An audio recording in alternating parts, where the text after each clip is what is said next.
But we didn't move, not for a long time. Around 2 a.m., Ava's parents came back.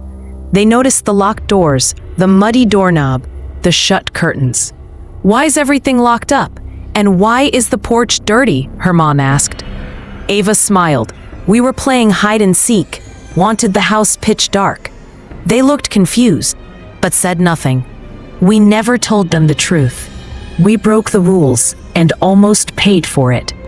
If that man had gotten in, if Ava had been 30 seconds late, I might not be here to tell this story. Even now, when I talk to Ava, we never bring it up. But I can see it in her eyes, like she saw something that wasn't human that night.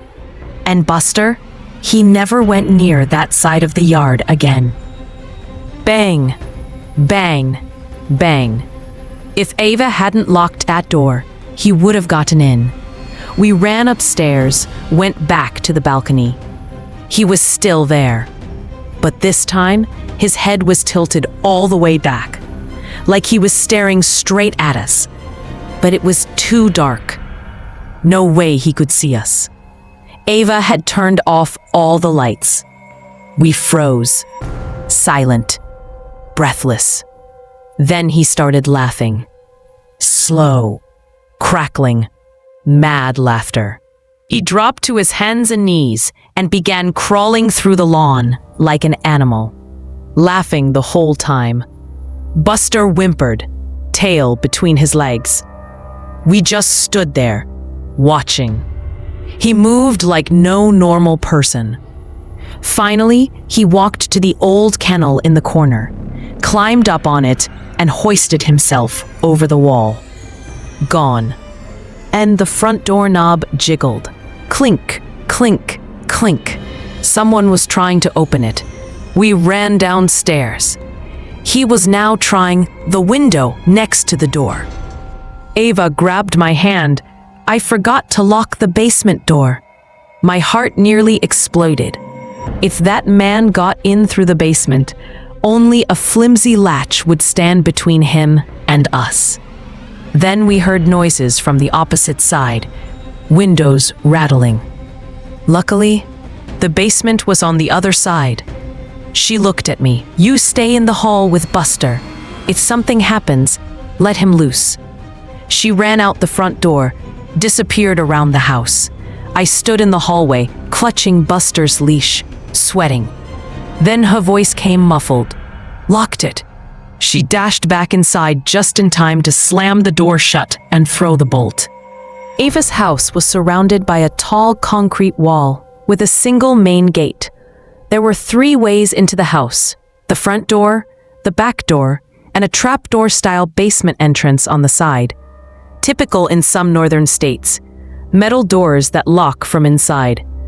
About an hour after the lot incident, we were in Ava's upstairs room, playing games, laughing nervously, trying to distract ourselves. Then Buster started barking downstairs.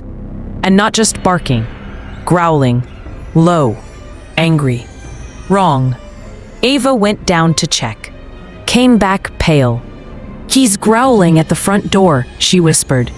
"He won't move." We thought maybe a stray cat or dog came by. We went to the balcony to look, and there he was. A man stood in the middle of the yard, barely lit, but enough to see. Torn clothes, tangled, greasy hair, motionless, behind the bushes on thy right. At first I thought I imagined it, but then it started crawling toward thee. I froze. I didn't want to scare thee. I didn't want it to know I saw it, so I made up the excuse about Buster. My blood ran cold. I didn't sleep that night, not really. We didn't tell her parents. They forbidden us from leaving the house, and we didn't want it to be our last sleepover. We peeked out the window. The street looked empty. We tried to forget. We almost did, but then it got worse. Then I noticed something strange. Ava suddenly jumped up and started running toward me, fast. She was pushing through thorny bushes, stumbling over rocks, with scratches on her legs like she didn't care. I almost laughed. I was about to tease her. Scared already? But before I could say anything, she gasped, "Get up, we need to feed Buster." I blinked. What? Your parents already left his dinner inside, but her face, it was pale as a ghost. Whatever she saw, it drained all color from her. I didn't ask questions. We hopped the fence and ran back like hell was behind us. When we reached the house, she locked the gate and shoved the house key in my hand. "You open the front, I'll lock the rest." I was shaking. She ran from window to window, slamming them shut, pulling curtains. Even Buster stared at her like, what's gotten into her? 10 minutes later, she came back to the living room, dead serious. She looked me straight in the eyes. "When we were in the lot," she said, "I saw." Once they left, Ava and I watched some shows, ate dinner, and played cards in the living room. It was all fun until Ava had an idea. A really bad one.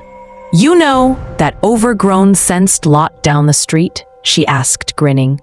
"Yeah," I answered. "Let's go check it out." The lot she was talking about was a creepy, abandoned patch of land. Overgrown weeds, scattered bushes, and just empty. Still, we were kids. Brave, stupid, curious kids. We called Buster inside, grabbed the spare key, and snuck out. It was only a 10-minute walk. We could have turned back at any point. We should have, but we didn't. Once inside the lot, Ava said, "Let's play a game. We both sit apart. First one to freak out loses." Sounded harmless. Silly even. We sat at a distance, facing away from each other, just enough to barely see each other's shadows. About 10 minutes went by. I was just 11 when it all happened. It was a weekend, and I was beyond excited. I was going to spend the night at my best friend's place. At that age, sleepovers felt like the biggest adventure in the world. After a long, exhausting school week, I was finally free to relax, hang out, eat junk food, and stay up watching movies. What made it even better? My friend Ava's parents had to attend a late-night charity event. They couldn't skip it, so they trusted us to stay alone in their 2-story house for 6 hours. 6 whole hours without adults. It felt like we were starring in our own mini-action movie. I got to Ava's house around 8 p.m. It was already dark out. Her parents gave us a rundown of the house rules, where dinner was kept, emergency numbers, and most importantly, they reminded us to bring in their 4-year-old Labrador, Buster, before the rain started. His outdoor kennel had a broken panel that could leak during storms.